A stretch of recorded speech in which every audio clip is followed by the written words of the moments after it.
Амбициозна, одлучна, храбра, работлива и креативна, женствена, со совршен изглед и стайлинг. Живее на 2 континенти. Пред 4 години влезе во групата на Forbes на 30-те надежни деловни лидери во светот. Тоа го опишуваат за неа. Таа за себе вели дека станува во 7 часот. Има личен тренер, ужива во патувањата. Сака да се среќава со познати предприемачи. Се представува како Аријана Коскарова, предприемач, основач на Creative Hub. Прв пат со неа разговарав во октомври 2021, пред речиси 2 години. Се сретнавме неодамна тука, во Александар Палас, кога ги собра на едно место сите нови ликови од дигиталниот свет. По годишнината на малата и просперитетна фирма, што ја води со својот брат. Евеа во пред новогодишното гостување и интервју во новото издание на Трилинг. На самиот старт, што се смени во последните 2 години? Последен пат во Трилинг бевте во октомври 2021. Кој е рецептот на успехот? Многумина велат дека патот до врвот е поплочен со голем број на предизвици. Точно, да. Мислам дека истрајноста. Истрајноста, упорноста. Се согласувам, значи ние лиценца добивме сега во септември 2023, а всушност процесот го тераме уште од февруари 2022, значи некои 13 месеци, буквално сме во процес на лиценцирање.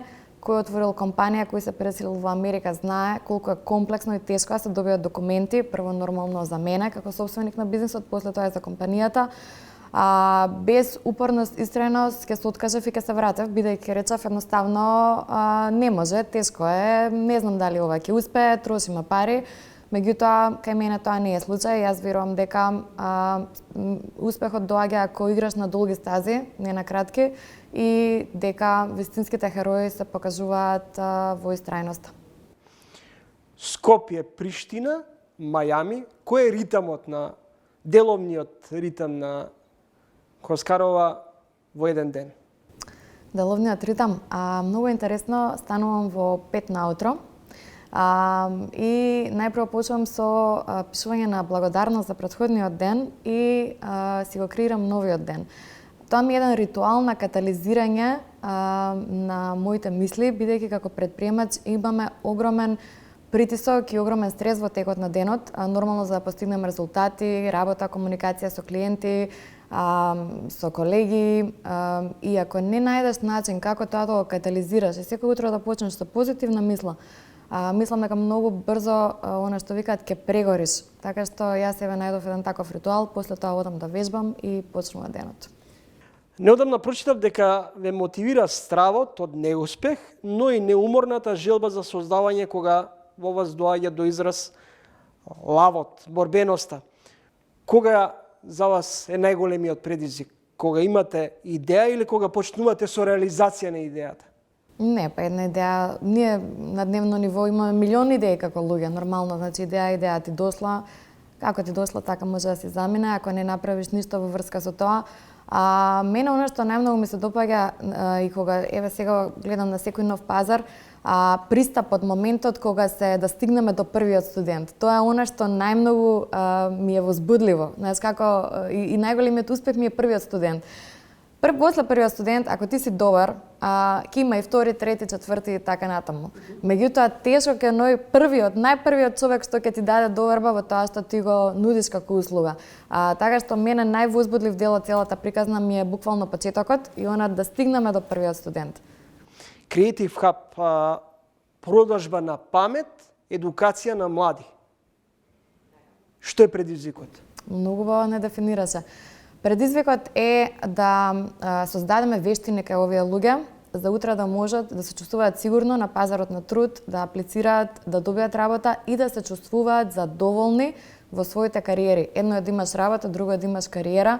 Сите ние се стремиме како луѓе да имаме кариера, нешто што ќе ни исполни, нешто што едноставно ќе бидеме, ќе се чувствуваме дека горди на самите себе, дека сме постигнале нешто, дека секојдневно нешто правиме професионално. И нашиот најголем предизвик е на тие луѓе да им ги дадеме вештините за да можат да стигнат до таа гордост на крајот. Македонија и светот се повеќе и забрзано се дигитализира, но веројатно тоа е почетниот стадиум на новото време во Америка сте сведоци на нови револуционерни проекти. Се почесто се зборува за вештачка интелигенција. Дали се ќе се промени до тој степен дека да нема потреба од луѓе, дека всушност роботите ќе го заменат човекот? Не, види, ние и сега користиме вештачка интелигенција во дел од процесите, ChatGPT го користиме на работа, особено и сега во Америка. Меѓутоа, види, мислам дека има тука грешна категоризација. Вештачка интелигенција за автоматизација на процесите. А ти ако не и дадеш насока, значи пак мора некој човек да даде насока што сакаме нас вештачката интелигенција, нели да ни даде како решение. А повторно мора тука да има некој кој што ќе ги даде насоките. Таа вештачка интелигенција е всушност билдана со наши информации, нели информациите кои што ние сме ги ставиле онлайн. Така што јас би рекла вештачка интелигенција ќе ги автоматизира, ќе ги упрости некои процеси. Меѓутоа повторно ќе мора да има луѓе кои што ќе треба да раководат со тие процеси. Не мислам дека ќе одиме на ниво каде што буквално ќе се нема да има потреба од луѓе, не треба, мислам дека никој да се плаши од тоа, бидејќи повторно некој мора да менаџира и да управува со тие процеси и да даде насока што сакаме да добиеме. IT индустријата во Македонија стана важен нето извозник. Дали се повеќе се оди на информацијските технологии? Да, понешто го гледаме како тренд. Оваа година гледам дека најактуелно е софтверско тестирање, најактуелно е фронтен програмирање. Тоа кажува дека голем број на луѓе кои што сакаат да променат кариера, првиот избор им е IT или фронтенд или софтверско тестирање. Можеби некои полесни гранки за да влезат на некој начин да пенетрираат на пазарот, но дефинитивно после тоа верувам дека истите тие луѓе би се надоградиле и со други програмски јазици, бекенд програмирање, бидејќи нормално колку повеќе знаеш, колку повеќе ќе влезеш во професијата, толку и се повисоки шансите за поголема плата и успех. Меѓутоа, дефинитивно она што го гледаме како прв избор на студентите кои сакаат да се преквалификуваат, а тоа се студенти кои што доаѓаат кај нас, се софтверско тестирање и фронтен програмирање.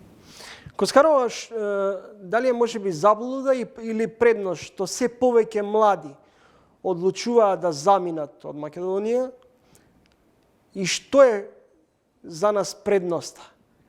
Дали европскиот пазар е попримамлив или можеби американскиот? Види, јас сум живеела и во Европа, и во Монако, и сега и во Америка. Разликата е што во Америка имаме ние цел континент кој што е еден пазар. Значи не може да се спореди. Во Европа, кога би сакале да отвориме во секоја земја, сега јас нели настапувам од предприемач, на секоја земја е различен јазикот. Значи нови закони, различен јазик.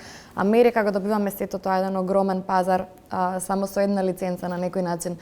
Така што за нас не мислам дека треба еден човек, еве и јас, значи во Америка сум, меѓутоа живеам на релација Македонија, Мајами. Така што не мислам дека ние треба да размислуваме, окей, некој ќе се пресели и толку сега нема да се врати во Македонија, раскрстил.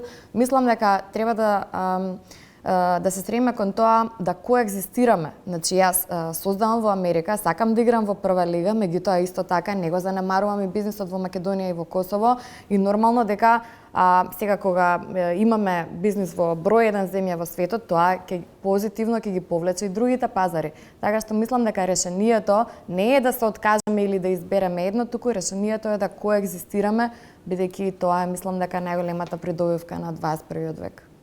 Следите предновогодишно издание на Трилинг, гостинка во емисијата Аријана Коскарова, еден од основачите или коосновач на Creative Hub, кога еден ден би биле политички лидер. Што прво би смениле во државата? Прво мислам дека би го сменила образованието. Мислам дека ни е западнато на историски најлошо ниво, бидејќи не можеме ние да бараме успешно општество кога нашите луѓе немаат вештини, кога нашите луѓе не се професионално задоволни, ниту пак имаат насока, едноставно секој гледа да си оди од државата. Првото нешто што треба да направиме е да ги обучиме со квалитетни вештини луѓето во оваа земја, а потоа нормално да воспоставиме процеси каде што истите ќе бидат задоволни да живеат тука и да имаат убав живот. Може ли да бидете футуристи до тој степен да оцените кои се предизвиците пред кои стоиме пред кои сме исправени во наредниот период? Мислам дека Македонија е справена пред премногу предизвици. За жал, нашето општество, иако мислам дека од времето кога после Југославија, мислам дека бевме една од земјите кои што беше некако најперспективна, најмногу имаше шанса за еден убав живот, за едно убаво општество. Сега некако мислам дека сме една земја каде што секој буквално вика како да си отидам од тука. Многу работи треба да се средат, имаме проблеми со здравство, со образование, системски. Државата мислам дека не функционира како што треба да функционира за еден човек да си има еден убав живот, да си е горсто живее тука. Нормално, јас сум горда што сум македонка и тоа секогаш го кажувам, меѓутоа искрено жалам за сето што ни се случува како општество и тоа е поразително. Коцкарова, уживате во животот или сте роб на работата? Не, јас уживам во животот. Верувам дека работиме за да уживаме, а не другиот дел. Меѓутоа, нормално ме исполнува. Мене, мојата кариера, јас не ја гледам како нешто што морам секој ден да го правам и тоа има од 9 до 5. Едноставно, срекна сум, тоа го кажав и на настанот, срекна сум бидејќи јас буквално навистина го живам сонот и тоа искрено го мислам. Значи, мене, мојата кариера, мојот живот, Creative Hub од Македонија, мене ми дал можност да живеам во Мајами. Тоа е, мислам дека еден огромен успех кога сам на себе ќе можеш да си го кажеш и да си го дозволиш, и тоа си го направил сам во компанија која што спомена на почетокот, пред 6 години била стартап. Пред 6 години не сме имале ниту еден студент. Така што премногу сум горда, срекна што го живеам сонот и што сама сум си овозможила да го живеам сонот, а дали е можно од Македонија? Можно е, бидејќи јас сум пример за тоа. Модата како екстраваганција, опис на карактер или стил на живот? Па, мене ми е стил на живот. Не сум роб на модата, меѓутоа сакам да изгледам убаво. Мислам дека секоја жена сака да изгледа убаво, нели тука не е женственоста. И искрено јас сакам убаво да се чувствувам во тоа што го носам и мене ми е, мислам дека едно обележие на самата себе. Која дестинација ве одмара најмногу? Верували или не, Мајами, бидејќи сега сите што биле во Мајами знаат дека нормално да живееш покрај океан, да можеш да трчаш покрај океан, навечер да се шеташ на Venetian Islands. Едноставно, кога сум во Мајами, многу повеќе се одмарам него ли тука. Тука некако се ми е на брзина да се видам со луѓе, со ова, со тоа. Меѓутоа, верували или не, мене Мајами најмногу ме одмара и одвај чекам да си одам да се одморам една недела. Како го правите балансот помеѓу приватниот и деловниот живот? Повторно ќе кажам, треба да коегзистираат, меѓутоа најдобро се прави балансот, добра организација, затоа и од Сабајле се креира денот, се планира и со добра организација може буквално се да се скоординира. Како ви завршува денот ако денот ви почнува во 5 часот? Па, обично, ако немам некоја бизнес вечера или ако не е нешто за викенд, каде што сакам така малце да излезам и да се релаксирам, најчесто денот ми завршува околу 10 или 11 навечер, или со гледање на некој филм, или со читање на книга, или со некоја прошетка. Кога сум во Мајами, секогаш се шетам на тие што ги кажа Venetian Islands. Едноставно, убав воздух, чист воздух, убаво ми е да гледам убави куќи, убави луѓе. И тоа ме исполнува и едноставно се викам, леле, колку сум благодарна јас што имам можност да го живеам ова секој ден. Коцкарова, лик кој зрачи со борбеност и оптимизам, колку во денешно време дома, во светот, може човек да биде оптимист и среќен човек? Па човек мора да биде оптимист, Чомовски, затоа што тука правиме ако сме песимисти. Се замислија секој утро се будам и викам, денеска е загаден воздухот, денеска не функционира системот, денеска не е добро. Само јас ќе бидам со негативна енергија. Ние мораме секој утро да го почнуваме со позитивна мисла. Денеска беше прекрасен ден. Денеска запознав прекрасни луѓе. Денеска добив преубави пораки. Денеска ми се остварија некои работи кои што сакав да ми се остварат. Мораме така да го почнеме денот. Бидејќи ние сме си начин на кој што размислуваме или може да ни биде најголем борец или може да ни биде најголем непријател. Меѓутоа ние самите се си правиме на себе. Сега од себе или избираме што ќе правам јас, ќе се полнам со негативна енергија или ќе се полнам со позитивна енергија. Затоа ние мораме да бидеме оптимисти. Нема друг начин да преживееме. Мораме да бидеме оптимисти. Кој настан за вас лично ја одбележа оваа 2023 година? За мене лично, па тоа беше можеби првиот настан во Мајами на кој што бев спикер. Инфобип конференција, една голема IT конференција. Многу ми беше голема чест што ме викнаа да бидам спикер, единствена од Балканот и да ја раскажам мојата приказна. Така што мене лично тој настан во Мајами ми ја обележа годината, бидејќи на некој начин ми е првата валидација. Ние се уште немавме ни почнато, а они ме поканија поради нели се друго што имаме направено, така што лично тоа ми се допадна. Меѓутоа исто така, сега да се навратам, на крајот на оваа година, тоест пред една недела, го правевме и настанот во Александар Палас, 6 години по повод Creative Hub, и правевме еден во Приштина претходно, каде што имавме огромен број на гости, навистина еден гала коктел настан, кој што мислам дека ќе го памтам цел живот, вие ни бевте гости, така што ви благодарам за почитта.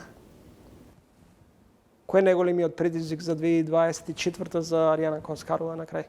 Најголемиот предизвик ни е првиот студент во Мајами, бидејќи сега почнуваме официјално, а брат ми е веќе таму, така што најголемиот предизвик е да успееме да имаме една профитабилна прва година во Америка и после тоа мислам дека можеме да се стремиме кон други предизвици. Ви посакувам среќна и успешна 2024 година. Ви благодарам што бев ваш денешен гостин. Следете разговор со Аријана Коскарова, една од основачите на Creative Hub.